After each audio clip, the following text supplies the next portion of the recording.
Hello friends, welcome to এমএইজ education lab. এমএইজ education lab YouTube চ্যানেলে সকলকে স্বাগত। বন্ধুরা, এই মুহূর্তে কিন্তু একটা হট টপিক বলতে পারো আপার প্রাইমারি টেটের নোটিফিকেশন। কারণ নোটিফিকেশন কিন্তু প্রকাশিত হবে, এটুকু কিন্তু শিওর। লেটেস্ট সেই ধরনেরই কিন্তু আপডেট উঠে এসছে। এবং আজকে আমরা জানবো যে এই আপার প্রাইমারি পরীক্ষার পদ্ধতি কী, সিলেবাস কী, সাবজেক্টের পরীক্ষা হবে কি হবে না, এবং কি ধরনের প্রশ্ন আসতে পারে এই পরীক্ষার, অর্থাৎ প্রিভিয়াস ইয়ারের কেমন কোশ্চেন এসেছিল, ওকে, এবং কীভাবে পড়লে আমরা পাস করব। অর্থাৎ তোমরা যে নোটিফিকেশান আসছে আপার প্রাইমারি, সেই আপার প্রাইমারির নোটিফিকেশান আসার আগে এই ভিডিওটি তোমাদের জন্য অত্যন্ত গুরুত্বপূর্ণ হবে। যদি ভিডিওটি শেষ পর্যন্ত দেখো তাহলে কিন্তু তোমাদের প্রিপারেশন নেওয়া অনেকটাই ইজি হয়ে যাবে। তো চলো ভিডিওটি শুরু করি। রিসেন্টলি পশ্চিমবঙ্গের আপার প্রাইমারি টেট নিয়ে কিন্তু কলকাতা হাইকোর্টের একটি গুরুত্বপূর্ণ শুনানি হয় এবং শিক্ষা দপ্তরকে কিন্তু নির্দেশ দেয় হাইকোর্ট, এবং বলা হয়েছে সেখানে তারা যেন আগামী 3 সপ্তাহের মধ্যে একটি হলফনামা বা এফিডেভিট জমা দেয়, এবং এই হলফনামায় কিন্তু পরিষ্কার করে জানাতে হবে আপার প্রাইমারি টেটের নোটিফিকেশন কবে আসবে, পরীক্ষার কী সময়সূচি তারা পরিকল্পনা করছে সেই সম্পর্কে, এবং এই নিয়মকানুন কিছু চেঞ্জ হচ্ছে বা হচ্ছে কিনা একটা ডিটেলস কিন্তু ইনফরমেশন কিন্তু প্রকাশ করার কথা বলা হয়েছে, এবং পরবর্তী শুনানির দিন ধার্য করা হয়েছে 7 মে 2025। সুতরাং এর থেকে বোঝা যাচ্ছে যে আপার প্রাইমারি টেটের নোটিফিকেশন কিন্তু শীঘ্রই প্রকাশিত হতে চলেছে। যারা আপার প্রাইমারি টেটের জন্য অপেক্ষা করছিলে তাদের জন্য কিন্তু এটাই প্রস্তুতি শুরু করার কিন্তু একটা উপযুক্ত সময়। আজকে আমরা ভিডিও জানবো আপার প্রাইমারি টেট পরীক্ষার জন্য বিস্তারিত সমস্ত কিছু, এবং এই ভিডিওটি শুরু করার আগে কিন্তু একটা ছোট্ট ইনফরমেশন বা বলতে পারো একটা ব্রেকিং একটা আপডেট কিন্তু তোমাদের সামনে আমরা রাখবো। সেটা হলো আপার প্রাইমারি টেট নিয়ে আমরা কিন্তু ফাউন্ডেশন কোর্স 1 ব্যাচ 1 কিন্তু লঞ্চ করেছি। এই ব্যাচ 1 কিন্তু অ্যাডমিশন চলবে 15 এপ্রিল পর্যন্ত। তারপরে কিন্তু ব্যাচ 1-এর অ্যাডমিশন হবে না, পরবর্তী ব্যাচ কিন্তু পরে অ্যানাউন্স হবে। এই মুহূর্তে কিন্তু ব্যাচ 1-এর অ্যাডমিশন 15 তারিখ পর্যন্ত চলবে।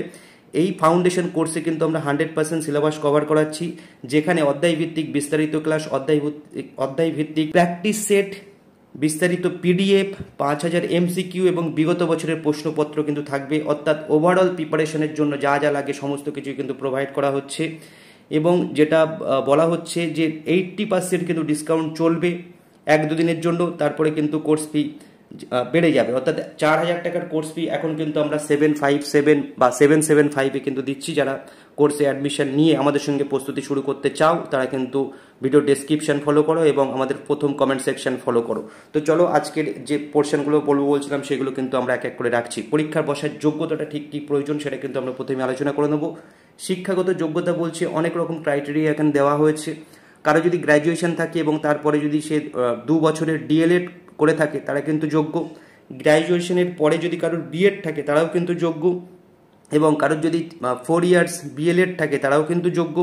গ্র্যাজুয়েশনের পরে যদি 1 ইয়ার স্পেশাল এডুকেশনের উপরে বিএড থাকে তারাও যোগ্য কিন্তু এখানে, এবং 12 পাস করার পরে যারা 4 ইয়ার বিএ বা বিএসসি কোর্স, মানে যেটা রিসেন্টলি চলছে যে কোর্সগুলো যে ফরম্যাটে, তারাও কিন্তু এই পরীক্ষার জন্য বসার যোগ্য। ওকে, পরীক্ষার প্যাটার্ন যদি আমরা বলি তাহলে মোট এখানে 150 নম্বরের প্রশ্ন থাকবে, এবং প্রশ্নের ধরন কিন্তু এমসিকিউ টাইপস। সময়সীমা কিন্তু আগের পরীক্ষায় মাত্র 90 মিনিট, অর্থাৎ 1.5 ঘন্টা সময় দিয়েছিল। আশা করছি এবারে কিন্তু 2.5 ঘন্টার সময় তারা দেবে, এবং নেগেটিভ মানে এখানে মার্কিং কিন্তু একদম নেই, অর্থাৎ কোনো প্রশ্নের জন্য ভুল উত্তর করলে কিন্তু কোনো নম্বর কাটা যাবে না। সাধারণ যারা প্রার্থী আছে তাদের কিন্তু 60% নাম্বার পেলেই পাস হয়ে যাবে, অর্থাৎ তারা টেট কোয়ালিফাই করবে প্রাইমারির মতন 90 পেলে পাস, এবং এসসি এসটি ওবিসি পিএইচডির জন্য কিন্তু 45% মানে 82 নম্বর পেলেই কিন্তু তারা পাস করবে। ওকে, এবং আরেকটা বিষয় যেটা আগের বছরের প্রশ্নপত্রের একদম প্রথম পেজে যেটা ছিল সিলেবাস সম্পর্কে, সেখানে দেখতে পাচ্ছ 1 নম্বরে আছে শিশু বিকাশ এবং শিশু বিজ্ঞান, অর্থাৎ চাইল্ড ডেভেলপমেন্ট অ্যান্ড পেডাগোগি। সেখানে কিন্তু 30টা প্রশ্ন ছিল। ভাষার অংশ থেকে এখানে কিন্তু অনেকগুলো ভাষা ছিল। মেনলি আমাদের ওয়েস্ট বেঙ্গলে সবাই বাংলা এবং ইংরেজি ভাষাটাকে প্রিফার করে, তো এই দুটো ল্যাঙ্গুয়েজ পেপারে কিন্তু 30 করে নাম্বার থাকবে। 3 নম্বর যে পেপারটা আমরা এখানে দেখব বা 4 নম্বর যে পেপারটা আমরা এখানে দেখব সেটা হলো গণিত ও বিজ্ঞান, অর্থাৎ যারা সায়েন্স ব্যাকগ্রাউন্ডে আছে তাদের জন্য কিন্তু গণিত এবং বিজ্ঞানের উপরে 60 নম্বরের প্রশ্ন থাকবে, এবং যারা আর্টস গ্রুপের মধ্যে আছে তাদের জন্য কিন্তু সোশ্যাল স্টাডিজ অর্থাৎ সমাজবিদ্যার উপরে কিন্তু 60 নম্বরের থাকবে, যেখানে ইতিহাস পড়তে হবে, ভূগোল পড়তে হবে, পলিটি পড়তে হবে, এবং ওভারঅল আরও অনেক কিছু কিন্তু পড়তে হবে।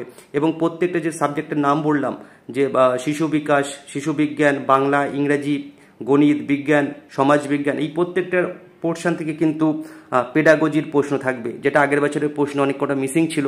এখানে কিন্তু পেডাগোজির পোর্শনটাও ভালো করে মেনশন করা আছে। তাহলে তোমরা জানতে পারলে ওভারঅল সিলেবাস সম্পর্কেও কিন্তু এখানে আমরা বললাম। এখন বিষয় হচ্ছে সাবজেক্টের পরীক্ষা হবে কি হবে না, অনেকে প্রশ্ন করছিলে। দেখো, এতদিন পর্যন্ত কিন্তু সাবজেক্টের পরীক্ষা হয়নি।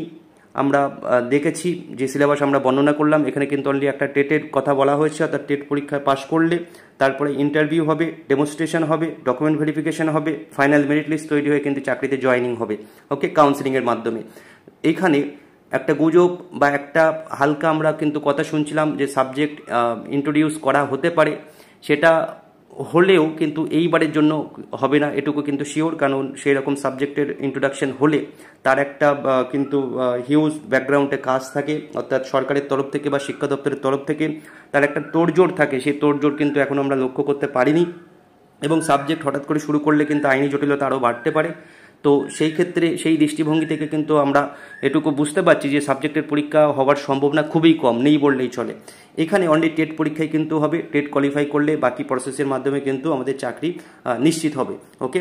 তো সাবজেক্ট পরীক্ষা হবে কি হবে না যারা বলছিলে তাদের জন্য কিন্তু এই উত্তরটি রয়েছে। নেক্সট আমরা যেটা বলবো যে কোশ্চেন প্যাটার্ন। দেখো, প্রিভিয়াস ইয়ারের কোশ্চেন তোমরা যদি লক্ষ্য করো তাহলে একটা জিনিস বুঝতে পারবে, যারা সায়েন্স গ্রুপ বা আর্টস গ্রুপ যারাই আছো না কেন, তারা যে কোশ্চেনটা এসেছিলো সেটা কিন্তু খুব টাফ আমরা বলতে পারি না, একটা ইজি টু মডারেট লেভেলের কোশ্চেন, বাট সেটা আমাদের 2015-16 পরীক্ষা, ওকে।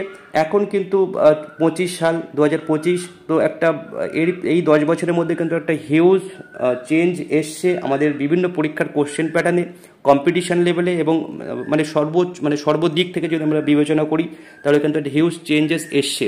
তো কোশ্চেনেও কিন্তু সেই ধরনের চেঞ্জেস আমরা লক্ষ্য করব, যেটা মোস্ট ভাইটাল পোর্শন হবে। যারা আগের বছরের প্রশ্নপত্র দেখে প্রিপারেশন নেওয়ার চেষ্টা করবে তাদের জন্য কিন্তু অনেকটাই ভুল হয়ে যাবে, কারণ এই বছরের প্রশ্নপত্র কিন্তু যথেষ্টই চেঞ্জ হবে, পরবর্তী যখনই আপার প্রাইমারি টেট হোক না কেন।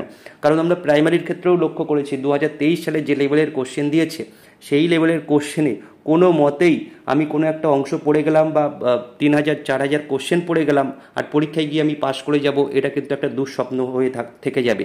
কারণ এই যে 5টা সাবজেক্টের কথা বললাম, এই 5টা সাবজেক্টের উপরে যদি আমি চ্যাপ্টার ধরে ধরে ডিটেলসে না পড়ি, চ্যাপ্টার ধরে ধরে ডিটেল যদি প্র্যাকটিস না করি, প্রত্যেকটা প্রশ্ন প্র্যাকটিস করার সাথে সাথে যদি আমি রিভিশন বা তার এক্সপ্লেনেশন না পড়ি, মোট কথা হলো যদি আমি সেই প্রত্যেকটা সাবজেক্টের প্রত্যেকটা টপিক যদি বিস্তারিতভাবে বিশ্লেষণ করে না পড়ি, তাহলে টেট পাস করা কিন্তু এখনকার দিনে অত্যন্ত কঠিন হয়ে দাঁড়াবে। কারণ রাজ্য সরকারও কিন্তু একটা স্ট্র্যাটেজি নিচ্ছে বিভিন্ন পরীক্ষার ক্ষেত্রে, যে আমরা যদি চাকরি দিই তাহলে কিন্তু প্রশ্ন এমন কঠিন করব যাতে কেউ না পাস করতে পারে, সেই ধরনের, যাতে কেউ বলতে না পারে যে আমি পরীক্ষা খুব ভালো দিয়েছি অথচ পাস করতে পারিনি।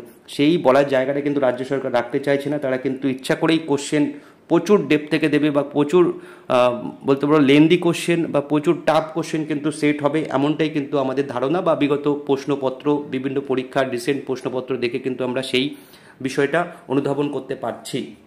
তো আগের বছরে যদি প্রশ্ন তোমরা দেখো, যেটা আমি পরবর্তী ভিডিওতে কোন কোন বিষয় আমরা পড়বো, কোন বিষয়ের কোন টপিকে অংশ বেশি করে পড়বো, বা প্রিভিয়াস ইয়ারের কোশ্চেন অ্যানালাইসিস কি, সেটা যখন আমরা ডিটেলসে করবো তখন তো তোমরা জানতে পারবে। ইনিশিয়ালি আমি যেটা বলছি, আগের বছরের যে প্রশ্নগুলো এসেছিলো সেটা কিন্তু বলতে পারো যারা মোটামুটি পড়ে গেছে তারা কিন্তু অনায়াসে উত্তর করতে পারবে, এমন ধরনের প্রশ্ন কিন্তু এসেছিলো। বাট এখন থেকে আমাদের মাথায় রাখতে হবে এই টাইপসের প্রশ্ন কিন্তু এখন খুব কম আসবে, মোটেই আসবে না বলা ভুল, খুব কম আসবে। বাট ম্যাক্সিমাম প্রশ্ন যেটা আসবে অত্যন্ত ডেপথ থেকে কিন্তু কোশ্চেন আসবে। এবং যেটা আমরা লক্ষ্য করেছিলাম যে এই বিষয়গুলো পড়ার জন্য আমরা কি সোর্স ফলো করব, আগেরবারেও আমরা যেমন দেখেছিলাম যে যারা সায়েন্স গ্রুপের ছিল তাদের বিজ্ঞান বা অঙ্কের ম্যাক্সিমাম পোর্শন কিন্তু 6 to 8 টেক্সট বই থেকে এসছিল, এবং যেটা আছে আর্টস গ্রুপের সোশ্যাল স্টাডিজ, হিস্ট্রি, জিওগ্রাফি বা পলিটির অংশ, সেটাও কিন্তু ওই 6 থেকে 8 বইয়ের পাঠ্যপুস্তক থেকে এসেছিলো। এইবারেও কিন্তু সেই ধরনের একটা প্রবণতা লক্ষ্য করা যেতে পারে, বাট কোশ্চেনের লেভেল অফ কোশ্চেন কিন্তু একটু হাই হবে, ঠিক আছে। তো আমাদের সেই 6 to 8 বই, টেক্সট বই তো পড়তেই হবে, তার সাথে সেই টপিকগুলো সম্পর্কে আমাদের ডিটেলস অ্যানালাইসিস করে পড়তে হবে। তো এই হলো আমাদের কোশ্চেন প্যাটার্ন বা আমাদের প্রিপারেশন স্ট্র্যাটেজি। এই প্যাটার্ন বা এই স্ট্র্যাটেজি ফলো করে কিন্তু আমাদের প্রস্তুতি নিতে হবে, তাহলে কিন্তু আমরা টেট কোয়ালিফাই করব। সো ফ্রেন্ডস, এই ছিল আজকের ভিডিওর মূল বিষয়, যে আমরা একটা লেটেস্ট আপডেট পেয়েছি আপার প্রাইমারি টেটের যে নোটিফিকেশান আসার সম্ভাবনা আছে এবং সেটা অবশ্যই আসবে, এবং তার কারা পরীক্ষায় বসতে পারবে, এক্সাম প্যাটার্ন কী, সিলেবাস কী, কোশ্চেনের প্যাটার্ন আগে কেমন ছিল এখন কেমন আসার সম্ভাবনা আছে, কীভাবে আমরা প্রিপারেশন নেব, এই সম্পর্কে কিন্তু আমরা একটা ওভারঅল আলোচনা করলাম। তোমরা যদি পার্টিকুলার কোনো পয়েন্ট নিয়ে আরও ডিটেলসে ভিডিও চাও তাহলে অবশ্যই কমেন্ট সেকশনে কমেন্ট করে জানাবে, আমরা অবশ্যই ভিডিও আনবো। তাছাড়া তো আমি নিজের মতন করে ভিডিও দিতেই থাকবো। তো ভিডিওটি এখানেই শেষ করছি। যারা ভিডিওটি শেষ পর্যন্ত দেখলে সকলকে ধন্যবাদ, এবং যারা মনে করছো ভিডিওটি তোমাদের জন্য হেল্পফুল হচ্ছে তারা কিন্তু অবশ্যই সাবস্ক্রাইব করো, লাইক করো, এবং বন্ধুদের বাকি বন্ধুদের দেখার সুযোগ করার জন্য শেয়ার করো। ভিডিওটি এখানেই শেষ করা হচ্ছে। Thank you.